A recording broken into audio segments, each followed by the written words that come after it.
پاکستان گفته اگر اسرائیل بخواد بمب اتم بزنه ما به اسرائیل بمب اتم خواهیم زد. በአራት መጀመሪያ ሁለቱ ጎረቤት ሀገራት ኢራንና ፓኪስታን ሚሳኤል ተታኩሰው ነበር። የዚህ ምክንያቱ ደግሞ ኢራን የፓኪስታንን ድንበር አልፋ ተገንጣይ ቡድኑ ጃይሽ አልአድል ላይ የሚሳኤል ጥቃት መፈጸሟ ሲሆን ፓኪስታንም በምላሽ በኢራን ግዛት የነበረው ባሎች የተሰኘው የተገንጣይ ቡድን ላይ ጥቃት ፈጽማለች። በሌላ በኩልም ጉርብትናቸውን በፖለቲካም በንግድም የማጠናከር ፍላጎት አላቸው። ሁለቱ ሀገራት ግጭታቸውን ካረገቡ ከ17 ወራት በኋላ ደግሞ እስራኤል ኢራንን አጥቅታለች። እስራኤል የኢራንን የኒውክሌር ፕሮግራም የማውደም ጥቃት ጅማሩን ተከትሎም ፓኪስታን ለኢራን ያላትን ጠንካራ ድጋፍ ስትገልጽ ቆይታለች። በእስራኤል ጥቃት ማግስት የፓኪስታን መከላከያ ሚኒስትር ሐዋጅ አሲፍ ለሀገሪቱ ብሔራዊ ምክር ቤት እስራኤል ወረራ ኢራንን ብቻ ሳይሆን የመንና ፍልስጤምን ያለመ ነው በማለት የኢራንን ጥቅም ለማስጠበቅ በየትኛውም ዓለም አቀፍ ጉባኤ ላይ ከኢራን ጎን እንደሚቆምም አስታውቀው እንደነበር ይታወሳል። ዛሬ ላይ 6ኛ ቀኑን ያስቆጠረው የኢራን እስራኤል ግጭት ለኢስላማባድ የደህንነት ስጋትን ፈጥሮባታል። እንደ ተንታኞች ሐሳብ በኢስላማባድ ስጋት የመፈጠሩ ምክንያት ከኢራን ጋር ባላት ግንኙነትና የእስራኤል ወታደራዊ የኢራን ሰማይ ላይ ተጽዕኖ ወደ ፓኪስታን ድንበር ተጠግቷል በሚል ጥርጣሬ ምክንያቶች ነው ሲል አልጀዚራ ጠቁሟል። የኢስላማባድ ጠቅላይ ሚኒስትር ሼህባዝ ሸሪፍም ቢሆኑ የእስራኤልን ጥቃት ተከትሎ ከኢራን ጋር ስላላቸው ጠንካራ ወዳጅነት ከሀገሪቱ ፕሬዝዳንት መስዑድ ፔዜሽኪያን በስልክ ባደረጉት ንግግር አጽንኦት በመስጠት የእስራኤልን ጥቃት የኢራንን ሉዓላዊነት የደፈረና ለቀጠናው ብሎም ለዓለም ሰላም ስጋት ብለው ገልጸውታል። ኢስላማባድ በውጭ ጉዳይ ሚኒስቴሯ በኩልም የዓለም አቀፉ ማህበረሰብና የተባበሩት መንግስታት ድርጅት ወረራ ያለችውን እስራኤል ጥቃት እንዲያወግዝ ብሎም እስራኤል ኃላፊነቱን እንድትወስድ እንዲያደርግ ጠይቃለች። ለቴህራን ጠንካራ አጋርነቷን የገለጸችው ኢስላማባድ 905 ኪሎ ሜትሮችን በደቡባዊ ምዕራብ ግዛቷ ባሉቺስታን በኩል ከቴህራን የምትጋራ ሲሆን ከ3 ቀናት በፊት ጀምሮ በዚሁ ግዛት 5 የድንበር መተላለፊያዎችን ዘግታለች። በቅርብ ቀናትም በኢራን ትምህርት የሚከታተሉ ተማሪዎችና በአብዛኛው የሃይማኖት ተጓዦች የሆኑ 500 ፓኪስታናውያን ከኢራን ተመልሰዋል። የእስራኤል ጠቅላይ ሚኒስትር ቤንጃሚን ኔታንያሁ የእስራኤል አየር ኃይል የኢራንን ሰማይ ተቆጣጥሯል ማለታቸው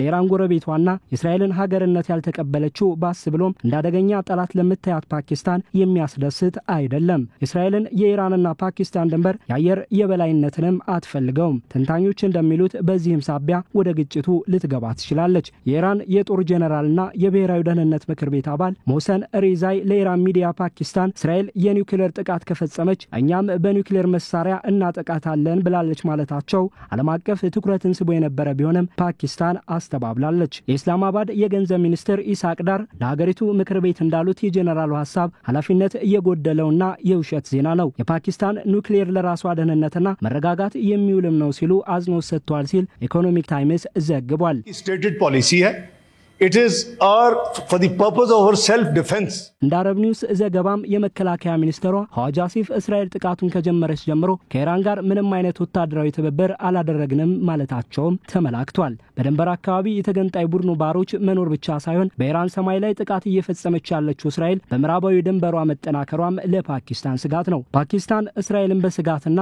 በጠላትነት የምትመለከታት ሲሆን እስራኤልን ብትሆን ፓኪስታንን እንደ ኢራን ሁሉ በስጋት ትመለከታታለች። ኒውክሌር ታጠቀችው ፓኪስታን በቅርቡ ከሌላኛዋ ጎረቤቷ ህንድ ሚሳኤል ያታኮሰ ግጭት ውስጥ ገብታ የነበረ ሲሆን በትራምፕ አደራዳሪነት የተኩስ አቁም ማድረጋቸው ይታወሳል። በዚህም ሳቢያ በምድርም በአየርም በባህርም ፓኪስታን ዝግጁ ናት ያሉት የመከላከያ ሚኒስትሯ ስለ እስራኤል ስጋትነት በተጠየቁበት ኔታንያሁ ህዝባቸው ወይም መንግስታቸው ወደ ፓኪስታን ከመግባታቸው በፊት ደጋግመው ማሰብ አለባቸው ሲሉ አጸፋው የከፋ መሆኑን ጠቁመዋል። የሀገሪቱ የጦር አዛዥ አሲም ሙኒርም ከእስራኤል ዋነኛ አጋሩ አሜሪካ ፕሬዝዳንት ዶናልድ ትራምፕ በመካከለኛው ምስራቅ ጉዳይ ላይ ለመምከር በአሜሪካ መገኘትን መርጠዋል። ምናልባትም የሁለቱ ሀገራት ትብብር ለእስራኤል ኢራን ግጭት የተኩስ አቁም ስምምነት የሚያግዝ ይሆናል። የኢራንን ፓኪስታን በኒውክሌር አግዝሻለሁ ብላለች ሐሳብ ባስተባበሉበት የሀገሪቱ የገንዘብ ሚኒስትር የኢራን የውጭ ጉዳይ ሚኒስትር አርጋቺ እስራኤል ተጨማሪ ጥቃትን የማትፈጽም ከሆነ ለድርድር ዝግጁ ነን ማለታቸው የተዘገበ ሲሆን ለሰላም ፓኪስታን ትሰራለችም ብለዋል። ፓኪስታን በእስራኤል ጥቃት ሳቢያ